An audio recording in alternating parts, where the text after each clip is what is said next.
नेपाल में राजशाही की वापसी होने वाली है। क्या नेपाल फिर से एक बार हिंदू राष्ट्र बनेगा? नेपाल भारत के साथ विलय करना चाहता था, लेकिन पंडित नेहरू ने जितने सारे ब्लंडर किए उन्हीं में से एक ब्लंडर ये भी है। गांधी सबसे बड़ा ब्लंडर कर देते हैं, जिससे भारत और जो नेपाल की जो जनता है या जो दोनों देश है उसके बीच में एक अविश्वास का माहौल बन जाता है। मोदी जी का एक विजन है कि भारत को एक बड़ी अर्थव्यवस्था बनाना है, एक विकसित देश बनाना है। उसके लिए बहुत जरूरी है कि भारत के आसपास के जो देश हैं उन सब में शांति रहे। और चीन, दोनों की सरकारें इस रिजीम चेंज जो हुआ है नेपाल में, इसको लेके बिल्कुल शांत है।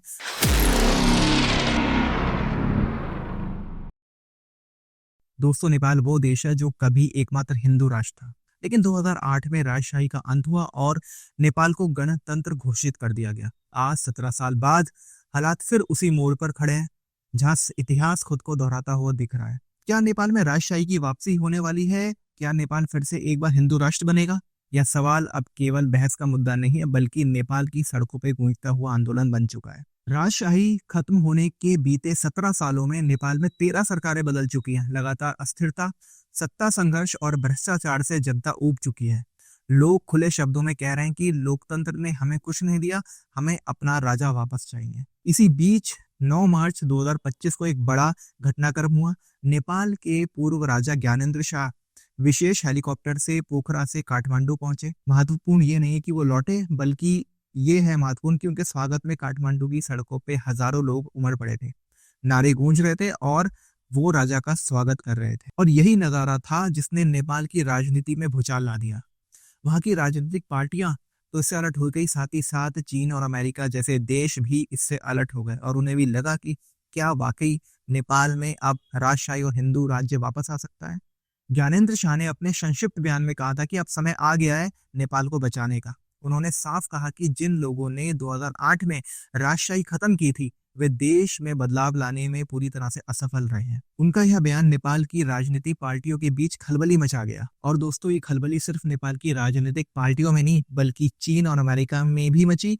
अमेरिका की डीप स्टेट में भी खलबली आई। दोस्तों, हम आगे बढ़े उससे पहले इतिहास में थोड़ी सी चर्चा कर लेते हैं और भारत और नेपाल के संबंधों पर एक नजर डाल लेते हैं।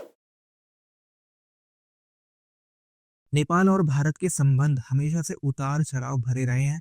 आजादी के बाद एक समय ऐसा भी था जब नेपाल भारत के साथ विलय करना चाहता था, लेकिन पंडित नेहरू ने जितने सारे ब्लंडर किए उन्हीं में से एक ब्लंडर ये भी है कि जब नेपाल ने कोशिश की तो उन्होंने कोई इंटरेस्ट इसमें नहीं दिखाया, क्योंकि उनका जो झुकाव था वो साम्यवाद की तरफ था। उन्हें स्वीकार नहीं था कि भारत के करीब पड़ोस में एक हिंदू राष्ट्र कायम रहे। और उस समय नेहरू ही नहीं, बल्कि जो उनकी पूरी सरकार थी, जो उनके रक्षा मंत्री थे मेनन और सभी जो पूरे डिप्लोमेट से, उनका भी जो झुकाव था वो समाजवाद की तरफ ही था और वो सारे उन्हीं के चले चपाटे थे। तो उन्होंने नेपाल की ये जो एक कोशिश थी कि भारत में विलय हो, उसका कोई सम्मान नहीं किया, उसको कोई उन्होंने इंटरेस्ट नहीं दिखाया, जिसकी वजह से नेपाल जो है एक अलग देश ही बन गया। अगर उस समय नेपाल और भारत का विलय होता तो इससे नेपाल को बहुत फायदा मिलता।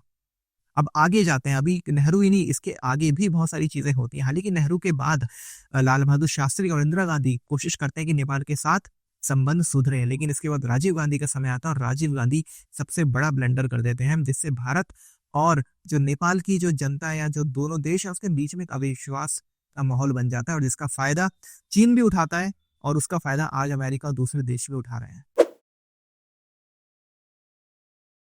दोस्तों, 1988 में प्रधानमंत्री राजीव गांधी अपनी पत्नी सोनिया गांधी के साथ नेपाल गए हुए थे। उनका वहाँ बहुत ही अच्छा स्वागत होता है, बहुत सम्मान मिलता है। तो राजीव गांधी एक मन में एक इच्छा आती है कि वो पशुपतिनाथ मंदिर में जाके दर्शन करें। तो पशुपतिनाथ मंदिर हमें पता है कि हिंदुओं का एक ऐसा मंदिर है, गिने चुने मंदिरों में से है, जहाँ पे गैर हिंदुओं का प्रवेश वर्जित है। तो राजीव गांधी जी को तो कोई समस्या नहीं थी मंदिर में दर्शन करने पर, लेकिन सोनिया गांधी क्योंकि वो हिंदू नहीं है तो उनको ये इजाजत नहीं मिली, उनको आज्ञा नहीं मिली मंदिर में दर्शन करने की। तो इसके बाद राजीव गांधी जो है वो बात करते हैं वहाँ के राजा वीर विक्रम शाहदेव से और उनसे कहते हैं कि इस चीज के लिए आप कुछ कीजिए कि मंदिर में मेरी पत्नी का प्रवेश हो पाए। लेकिन जो है राजा मना कर देते हैं। वो कहते हैं कि परंपरा इसको तोड़ा नहीं जा सकता और मंदिर में जो प्रवेश है उसका सारा का सारा जो व्यवस्था देखते हैं वो मंदिर के पुजारी ही देखते हैं, सारे पुजारी आप ही के यहाँ से आए हुए हैं, तो ये संभव नहीं है और वो मना कर देते हैं। जिसके बाद राजीव गांधी को इससे गहरी चोट लगती है और वो इसे अपने एक निजी अपमान के रूप में ले लेते हैं। सोनिया गांधी भी इससे अपमानित महसूस करती हैं। हालांकि ये उनकी एक पर्सनल ईगो थी। मंदिर में सभी का प्रवेश वर्जित है गैर हिंदुओं का, उनके लिए स्पेशली मना नहीं किया गया था, लेकिन फिर भी क्योंकि पर्सनल ईगो में आ जाते हैं तो भारत लौटने के बाद राजीव गांधी जो सरकार थी वो नेपाल पे आर्थिक प्रतिबंध लगा देती है, नाकेबंदी कर दी जाती है और भारत से जो भी सप्लाई होती थी उसे रोक दिया जाता है। जरूरत खाने पीने की चीजें, जो भी चीजें सप्लाई होती थी उसे रोक दिया जाता है। अब इसमें एक ये भी बहाना बनाया जाता है कि उस समय नेपाल ने चीन से कुछ हथियार खरीदे थे, तो उसको भी एक पॉइंट बनाया जाता है। अब इसके बाद होता यह है कि नेपाल में महंगाई बहुत ज्यादा बढ़ जाती है, बहुत सारी जरूरत की जो चीजें उनकी किल्लत बहुत ज्यादा बढ़ जाती है और आर्थिक संकट बढ़ जाता है। वहाँ की जनता जो आर्थिक संकट से गहराने जूझने लग जाती है। अब यहीं से जो नेपाल की जनता थी उसके मन में भारत को लेके बहुत ही अविश्वास का माहौल बन जाता है और इससे दोनों देशों के बीच में जो संबंध है वो खराब हो जाता है, क्योंकि नेपाल को इससे बहुत बड़ी समस्या होती है। हमें पता है कि नेपाल एक लैंडलॉक कंट्री है और पूरी तरह से वो भारत के ऊपर डिपेंड है और साथ ही साथ अब इसमें प्रॉब्लम ये होती है कि फिर उसका जो झुकाव होता है वो चीन की तरफ ज्यादा होने लग जाता है, जो पहले इतना ज्यादा नहीं था, क्योंकि धार्मिक और परंपरागत रूप से भारत और नेपाल एक ही है। हमारा हमारा धर्म, हमारी सभ्यता, संस्कृति एक ही है। अब इसी दौर में नेपाल में माओवादियों का आंदोलन चल रहा था। अब होता ही है कि भारत की जो कम्युनिस्ट पार्टियां हैं वो इन माओवादियों का समर्थन शुरू कर देती हैं और कहीं ना कहीं कांग्रेस, और क्योंकि उन्हें भी बदला लेना था, मन में ईगो थी, तो वो भी इन माओवादियों का समर्थन शुरू कर देते हैं। भारत में कई बार लोग कहते हैं कि भाई लोकतंत्र है, लोकतंत्र के नाम पे माओवादियों का समर्थन किया जाता है, लेकिन बाद में यही माओवादी पूरी तरह से चीन के समर्थक में चले जाते हैं। परिणाम यह होता है कि फाइनली 2008 में राजशाही का अंत हो जाता है और नेपाल एक गणराज्य बन जाता है। लेकिन उससे पहले जो नेपाल के राजा थे वीर विक्रम देवशाह, उनके पूरे परिवार की जिस तरह से हत्या होती है वो भी एक बहुत बड़ी कंट्रोवर्सी है। लेकिन मैं इस वीडियो में उस चीज को डिस्कस नहीं करूंगा। हम बढ़ेंगे भारत और नेपाल के संबंधों के बारे में और आज की जो कंडीशन है उसको, और किस तरह से हमने देखा है कि राजीव गांधी ने जो पर्सनल ईगो को लेके एक ब्लेंडर करते हैं, उससे भारत और नेपाल के संबंधों पे बहुत बुरा असर पड़ता है। भारत ने जिस आंदोलन का समर्थन किया वह माओवादियों का आंदोलन था और आगे चल के वही माओवादी भारत विरोधी बन जाते हैं और चीन के समर्थक बन जाते हैं। ये भारत की एक बहुत बड़ी कूटनीतिक भूल थी। अब 2008 में जब राजशाही खत्म हो जाती है तो उसके बाद नेपाल की जो जनता है वो लगातार नेपाल में अस्थिरता देख रही है, महंगाई देख रही है, बेरोजगारी बढ़ती जा रही है और जनता के बीच में एक आम धारणा बनती जा रही है कि राजशाही खत्म करना नेपाल की सबसे बड़ी भूल थी। और अगर हम इतिहास को देखें, तथ्य को देखें, तो हम ये देखते हैं कि राजशाही का जो अंत होता है 2008 में, उसमें कांग्रेस सरकार, क्योंकि उस समय कांग्रेस की सरकार थी भारत में, उसकी बहुत बड़ी भूमिका थी। लेकिन भाजपा भी उस दौर में कुछ हद तक इसका समर्थन किया था। परिणाम यह हुआ कि नेपाल धीरे धीरे चीन के करीब जाता चला गया। लेकिन आज केंद्र में नरेंद्र मोदी जी की सरकार है, वो इस गलती को नहीं दोहराना चाहती है। भारत में जो मोदी जी का एक विजन है कि भारत को एक बड़ी अर्थव्यवस्था बनाना है, एक विकसित देश बनाना है, उसके लिए बहुत जरूरी है कि भारत के आसपास के जो देश हैं उन सब में शांति रहे और अस्थिरता ना हो। अब इस कहानी में एक नया ट्विस्ट आता है। जैसे शुरू में मैंने कहा था कि जब नेपाल के जो महाराज हैं वो वापस आते हैं तो उसके बाद वहाँ की पॉलिटिकल पार्टीज ही अलग नहीं हो जाती है, बल्कि अमेरिका और चीन भी हो जाते हैं। तो वो चीज क्या थी, अब हम उसको लेकर डिस्कस करेंगे। देखिए, नेपाल में राजा सिर्फ एक शासक नहीं है, बल्कि उसको भगवान विष्णु का अवतार माना जाता है।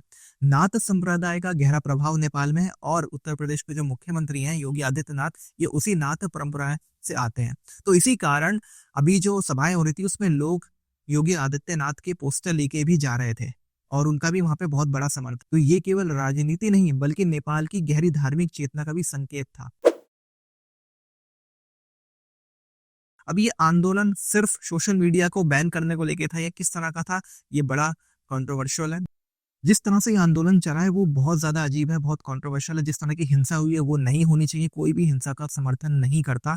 एक लोकतांत्रिक देश में बातचीत से मामले हल होने चाहिए और जिस तरह से वहां पे संसद को भी आग लगा दी गई, ये बिल्कुल ठीक नहीं है। अगर आप लोकतंत्र लाना चाहते हैं, भ्रष्टाचार खत्म करना चाहते हैं, कीजिए, लेकिन देश की संसद को ही अगर आप आग लगा देंगे या जो पब्लिक प्रॉपर्टीज हैं आप उनको नुकसान पहुंचाएंगे तो ये ठीक नहीं है, क्योंकि ये नेपाल की जनता के पैसे से ही ये सारी चीजें बनी है और अगर दोबारा बनाई जाएंगी तो फिर से नेपाल की जनता का पैसा ही इसमें लगेगा। आज जो है नेपाल की राजनीतिक पार्टियां वो बहुत ज्यादा असमंजस में है। अगर वे राजा का विरोध करती हैं तो जनता का समर्थन खोने का डर है और अगर वो समर्थन करती हैं तो अपनी राजनीति समाप्त होने का डर उन्हें सता रहा है। लेकिन इसमें मेन चीज ये है कि भारत और चीन दोनों की सरकारें इस रिजीम चेंज जो हुआ है नेपाल में इसको लेके बिल्कुल शांत है। भारत की मोदी सरकार के लिए एक राजनीतिक अवसर भी है कि नेपाल को चीन के चंगुल से बचाने के लिए सबसे प्रभावी रास्ता वो चुने और राजशाही को बहाल करने के लिए अपनी महत्वपूर्ण भूमिका निभाए, उनका समर्थन करें। आज नेपाल एक चौराहे पे खड़ा है। एक और असफल लोकतंत्र और राजनीतिक अस्थिरता, दूसरी ओर राजशाही की वापसी और हिंदू राष्ट्र की संभावना है। अब ये चीज़ थोड़ी अजीब है कि एक तरफ जहाँ हिंदू राष्ट्र को लेके आंदोलन चल रहा था, वहीं बीच में ये आंदोलन आ जाता है। बहुत सारे सोर्सेस में इंटरनेट पे खबर चल रही है कि इसके पीछे शायद अमेरिकन डीप स्टेट का हाथ है, लेकिन क्या सच है कोई नहीं कह सकता। अभी हमें देखना होगा कि आगे नेपाल में किस तरह के हालात बनेंगे। और यही वजह है कि नेपाल और भारत दोनों की सरकारें इस मुद्दे को लेके बहुत शांत है, कोई ऐसा बयान ज़्यादा नहीं आया है। लेकिन हाँ, भारत को चाहिए कि उसमें ज़्यादा इन्वॉल्वमेंट दिखाए और नेपाल में एक स्थिर सरकार बने, इसके लिए हमें काम करना चाहिए। नेपाल हो या बांग्लादेश, इसमें अमेरिकन अगर डीप स्टेट या किसी और की दखलंदाजी हो, ये भी भारत के लिए एक अच्छा नहीं है। अगर भारत को एक बड़ी आर्थिक शक्ति बनना है, तो ये बहुत ज़रूरी है कि आसपास के देशों में पूरी तरह से शांति हो। आप क्या सोचते हैं? कमेंट बॉक्स में ज़रूर लिखिएगा।